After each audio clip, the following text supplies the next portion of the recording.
అరకొట్టు చెడ.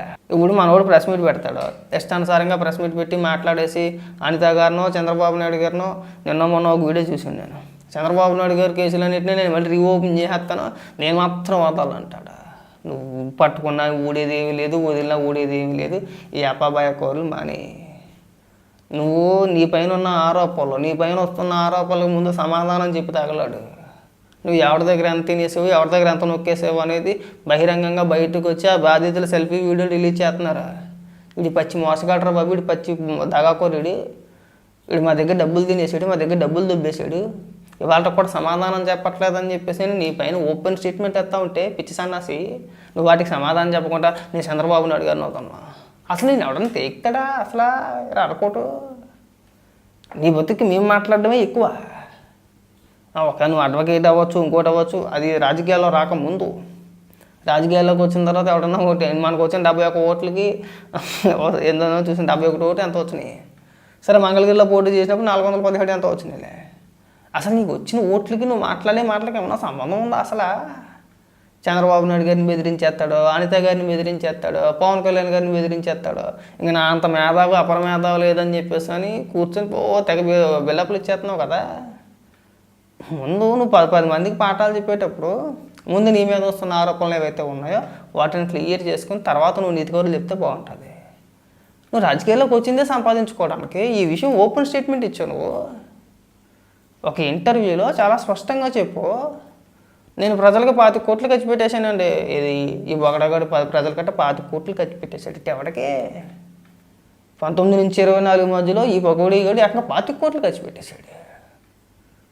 వీడి ఆదాయం అందులో 1% ఉండదు, 25 కోట్ల రూపాయలు.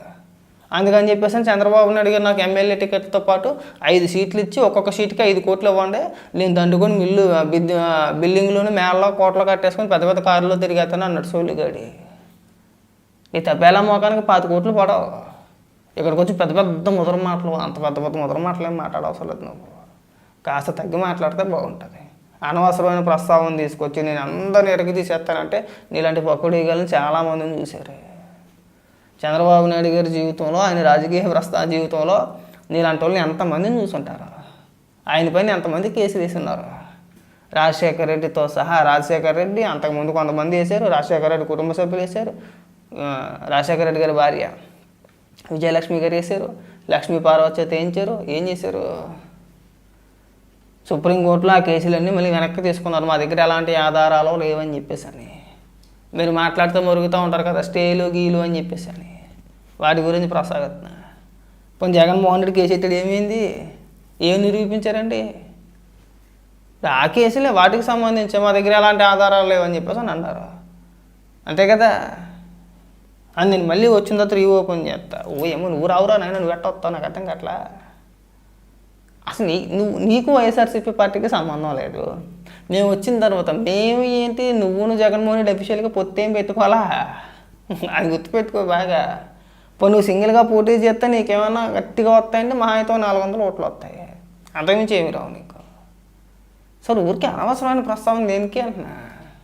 పోనీ జగన్మోహన్ రెడ్డి నీ మెల్లో కండువా కప్పి ఇదిగో నీకు ఇన్ని సీట్లు ఇస్తాంటారు అబ్బాయి, 175 సీట్లలో లేదు పెరిగింది అనుకో ఇంకా అదృష్టం, లేదంటే లేదు, ఈ 175 సీట్లలో నీకు ఒక 25 ఇస్తానని చెప్పేసి అని అంటాడు అనుకుంటున్నావా? సచ్చినా అంట. ఎందుకంట దాదాపు పార్టీ పెట్టినప్పటి కానించి జగన్మోహన్ రెడ్డి ముఖ్యమంత్రి అయ్యేంత వరకు కూడా పార్టీలో ఎంతో కీలకంగా వ్యవహరించిన షర్మిలాని ఏం చేశాడు? సొంత చెల్లి ఏం చేశాడు? సీటు కాదు కదా, గేటు కూడా తాకనివ్వాల. నిన్ను ఎంకరేజ్ చేస్తాడు అనుకుంటున్నావా? రాజకీయంగా వాడుకొని వదిలేస్తాడు. నువ్వు అది గ్రహించుకోవాలి.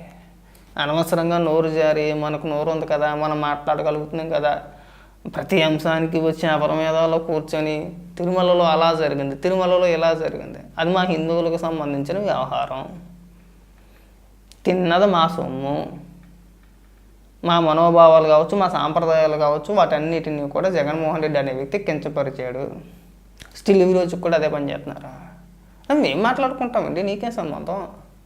పవన్ కళ్యాణ్ గారు ఎందుకు మాట్లాడుతున్నారో, చంద్రబాబు నాయుడు నీకేం సంబంధం? నువ్వెందుకు మాట్లాడుతున్నావు అండి? మన హైప్ కోసం సోషల్ మీడియాలో ఏదో రకంగా ఎంతసేపు కూడా ఏదో ఒక కాంట్రవర్సీ ఉండాలి మనకి. మాట్లాడుతూ వంగలపూడి అనిత గారిని టార్గెట్ చేసేసి ప్రెస్ మీట్ పెట్టి పెద్ద అపరమేధాలు ఇదిగో వీడికి సమాధానం అని చెప్పండి. నీలాంటి పొక్కుడు వీళ్ళు ఎడితే ఎవడు చెప్తాడు?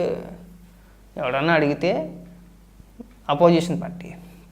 సరే, అలాగా ప్రతిపక్ష హోదా లేదు మనకి వైఎస్ఆర్సీపీ పార్టీకి. జగన్మోహన్ రెడ్డి అసెంబ్లీకి వెళ్ళి ప్రభుత్వ విధానాల గురించి, పథకాల గురించి, లేదంటే రాష్ట్ర అప్పుల గురించి జగన్మోహన్ రెడ్డి అనే వ్యక్తి అసెంబ్లీలో అడిగితే ఒక ఇది ఉంటుంది. ఎందుకంటే మాజీ ముఖ్యమంత్రి. సరే, 40% ఓటు బ్యాంక్ ఉంది, అది ఒక పద్ధతి. ఇలా అసెంబ్లీకి వెళ్ళడం మానేసి ప్రతి ఒక్కడు ప్రెస్ మీట్లు పెట్టి ఎక్కడికి వచ్చి బెదిరించేస్తున్నారు. ప్రతి ఒక్కడు అబ్బాయి కూరలు చెప్పాడమే. అసెంబ్లీకి మాత్రం వెళ్ళరంట. ఎందుకు అసెంబ్లీకి వెళ్ళరంటే మేము అసెంబ్లీకి వెళ్ళాం, మాకు భయం. అరే, అసెంబ్లీకి వెళ్ళి తగలరండి, అసెంబ్లీకి వెళ్ళి మాట్లాడండి. అక్కడ మాట్లాడుకుంటే ఇక్కడికి వచ్చి పెద్ద పెద్ద ముద్ర మాట్లాడమంటే ఆ మాటలన్నీ చాలామంది మాట్లాడుతాం, మేము కూడా మాట్లాడేస్తాం. అనవసరంగా నోరు పారేసుకోవద్దు జడ, గుర్తుపెట్టుకు బాగా. అనవసరమైన ప్రస్తావన, నీకు అంత సినిమా లేదు. మా వాళ్ళు కూడా కొంతమంది ఉందలే, ఇది నేను ఎంకరేజ్ చేసినది కూడా తప్పే. ముందు లేపడం తర్వాత పిసుక్కోవడం అలవాటైపోయింది మాకు బాగా. ఎప్పుడు చూడు నేను ఎవడని దేకుతున్నాడా? లేదు, మా అయితే ఆ సాక్షిలో ఎవడో వేస్తున్నారేమో కానీ నువ్వు వైసీపీ సోషల్ మీడియా కూడా ఎక్కడ లేపట్లా. ఎందుకంటే నువ్వు ఎలా విషయం కక్కుతావు అనేది అందరికీ తెలిసిందే. మాది మీ దగ్గర ఉన్న జబ్బు అంతే, అంటే నీ దగ్గర ముఖ్యంగా. మళ్ళీ ఇంకో రకంగా అనుకోమాకండి. మాకు ఒక ఎమ్మెల్యే ఉన్నాడు, సేమ్ అంతే. అప్పట్లో ఇలాగే అలా లేపితే పాపం చంద్రబాబు నాయుడు గారు పెద్ద మనసు చేసుకుని ఎమ్మెల్యే టికెట్ ఇచ్చారు, గెలిచాడు. గెలిచినప్పటి నుంచి ఈ రోజు వరకు ప్రతిరోజు వివాదాలే. మీరంతా కూడా వివాదాస్పదమైన వ్యక్తులండి. మీరు రాజకీయాల్లో పనికిరారు. ఏదో అప్పటికప్పుడు వార్తలు హైలైట్ అవ్వడానికి, లేదంటే 4 వాగ్దాటి ఉంటే సరిపోదండి మన దగ్గర. రాజకీయాల్లో కాస్త ఓపిక కూడా ఉండాలి.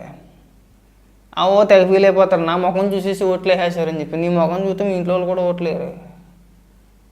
ఇక్కడ కార్యకర్తల కష్టాలన్నింటినీ మర్చిపోయారు. 5 ఏళ్ళు కష్టపడ్డారండి. కొంతమంది ఆస్తులు పోగొట్టుకున్నారు, కొంతమంది ప్రాణాలు పోగొట్టుకున్నారు. తెలుగుదేశం పార్టీ కార్యకర్తల కష్టం అండి.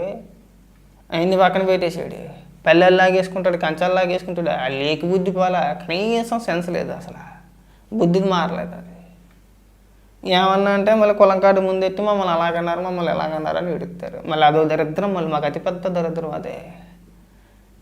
ఇలాంటి వ్యక్తులు ఉన్న మూలన ఏమవుతుందంటే నిజంగా కష్టపడిన చాలామందికి అవకాశాలు కూడా రావట్లా, వాళ్ళను కూడా నమ్మట్లా.